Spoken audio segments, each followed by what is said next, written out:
बहुजन समाज पार्टीच्या 133च्या अधिकृत उमेदवार रश्मी अनिल शिंदे यांच्या प्रचारार्थ मुंबई अध्यक्ष तसेच जय मंगल धनराज सर उपस्थित होते। त्याचबरोबर आजच्या सभेला त्याचबरोबर रश्मीताई अनिल शिंदे यांच्या पाठी खंबीरपणे,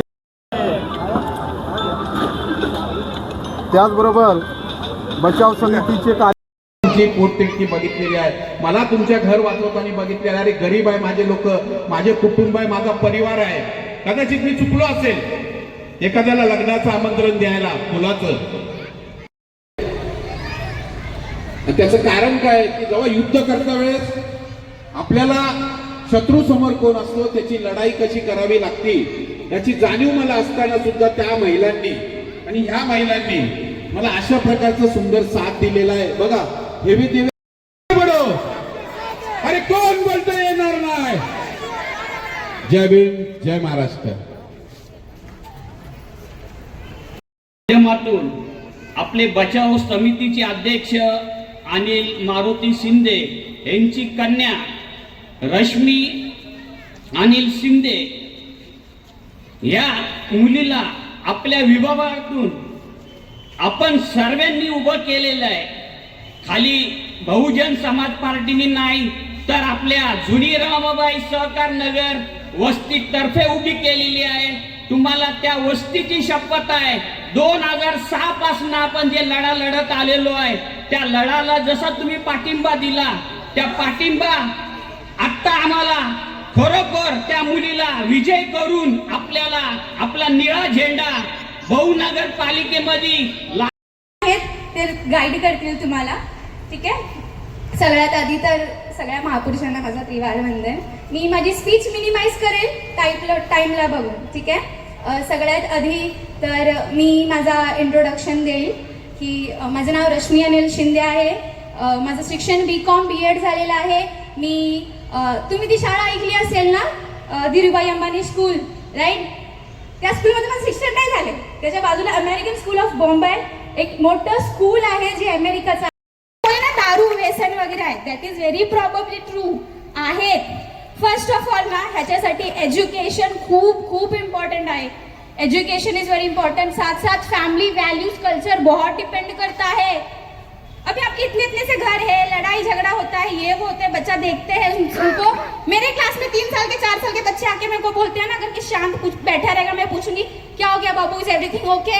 दीदी मम्मी पापा की ना बहुत लड़ाई हो रही है। फटके देऊन पहिला शाळेत पाठवलं, पोटाला चिमटा काढला, खायला अन्न नव्हतं घरामध्ये, लक्षात ठेवा। खायला घरामध्ये अन्न नव्हतं, नोकऱ्या धंद्या आमच्या बापदादांना कुणाला दिल्या नव्हत्या। गावच्या कुशीबाहेर कुठेतरी काम करायचं आणि ज्या कामाचे भेटल त्याच्याने गुजरात चालत होता। पण त्यावेळेला पण पोटाशी जी हाताशीची पोरं होती त्या मुलांना या आमच्या मावल्यांनी शिकवलं, बाबासाहेबांचं ऐकलं, शिकवलं आणि ते शिकवलं म्हणून त्यांनी त्यांच्या आपल्या पिढी घडवली। त्या पिढ्या आता चांगल्या आहेत। ही सगळ्यात मोठी कर्तबगारी त्या मावल्यांनी केलेली आणि एवढ्या सगळ्या मावल्या माझ्या समोर आहेत। आज महाराष्ट्रामध्ये काय घडतं?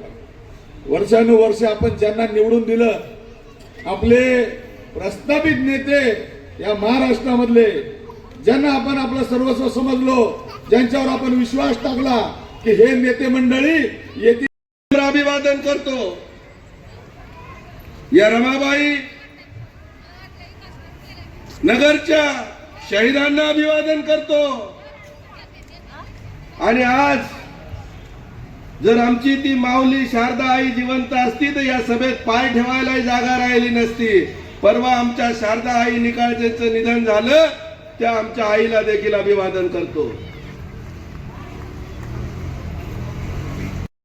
आपण सभेची गर्दी पाहिल्यावर तुमच्या लक्षात येईल की या सभेला जितक्या लोकांची संख्या होती त्या लक्षणीय संख्येवरून आमच्या लक्षात येतं आपल्या सगळ्यांच्या की ही आमची जी उमेदवार आहे ती तशी आजच लीडवर आहे। इतकंच नाही तर अनेक लोक असे आहेत की जे प्रत्यक्ष सभेला आलेले नाहीत, परंतु अप्रत्यक्षपणे ते आमच्या उमेदवाराच्या सोबत आहेत। या रश्मीला आम्ही उमेदवारी देताना आम्ही खास करून एक लक्षात घेतलं की नव्या पिढीकडे आता चळवळीची सूत्र हातात देणं, त्यांना स्वतः थोडं चळवळीच्या प्रवाहामध्ये आणून पुढच्या काळाची चळवळीच्या नेतृत्वाची पायाभरणी होणं गरजेचं आहे आणि आपल्या वडिलांचा जो संघर्ष आहे तो या रश्मीने आमच्या खांद्यावर घेतलेला आहे. खरं म्हणजे तिच्या मतदारसंघात 133 नंबरच्या वॉर्डमध्ये लोकांनी ही रश्मीची हे जे धाडस आहे ते लोक खूप ॲप्रिशिएट करत आहेत की वडिलांचा संघर्ष ही मुलगी खांद्यावर घेऊन चालायला तयार आहे. या संघर्षशील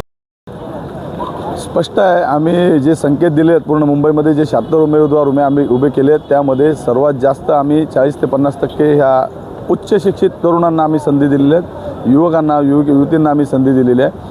तुम्ही आजपर्यंत पाहाल जर इतिहास जर पाहिला तर महानगरपालिकेचा इतिहास आहे ज्यांचं शिक्षण व्यवस्थित नाही, शिकलेले नाहीत, अनाडी लोक आहेत, त्यांना त्या ठिकाणी महानगरपालिकेच्या निवडून दिलेत लोक त्या ठिकाणी सत्तेमध्ये बसले आहेत आणि त्याचा किती दुरुपयोग होतो, त्यांच्यामुळं किती नुकसान होतं हे आजवर आपण पाहिलेलं आहे. त्याच्यामुळं त्या ठिकाणी चांगले सुशिक्षित उमेदवार त्या ठिकाणी गेले पाहिजेत आणि असे सुशिक्षित उमेदवार हे आपल्या लोकांना चांगला न्याय देऊ शकतात. अशिक्षित लोकांना ते कळत नाही.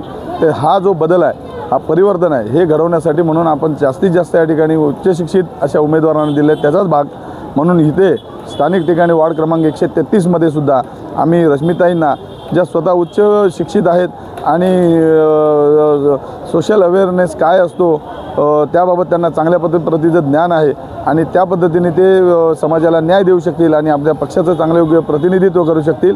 आणि पक्षाची जी भूमिका आहे आमची, राष्ट्रीय पक्ष आहे त्याची जी आमची त्याचं कशा पद्धतीने योगदान राहिलं देशामध्ये त्याचं प्रेझेंटेशन आणि त्याचं एक उदाहरण उत्तम उदाहरण ते जगाला आणि या मुंबईला देऊ शकतील म्हणून आम्ही त्या ठिकाणी यांना अशी उमेदवारी दिलेली आहे. फर्स्ट ऑफ ऑल तर मी सरांना खूप अप्रिशिएट करेल की मला ही संधी दिली आणि मला बोलण्याचा चान्स दिला. जेव्हा सरनी एंट्री मारली माझा सेल्फ कॉन्फिडन्स हाय लेवल होता. मला असं वाटतं की आज ज्या प्रकारे सभा घडली आणि लोकं आली त्यांनी मला जर साथ दिला, मला असं वाटतं जर त्यांचा आशीर्वाद जर माझ्यासोबत असेल तर आम्ही नक्की खूप विकासबद्दल बोलू आणि जे काही प्रॉब्लेम्स आहेत लोकांच्या त्याच्याबद्दल आम्ही काम करू. आणि एक संधी हवी आहे, नवीन पिढी तर हवी आहे ना आपल्याला, न्यू जनरेशन, त्यांचे थॉट्स पण तर किती मॅटर करतात. बस झालं ना आता, जुनी लोक जुने thoughts, new people is also matter right, new person, new face, everything. Thank you so much.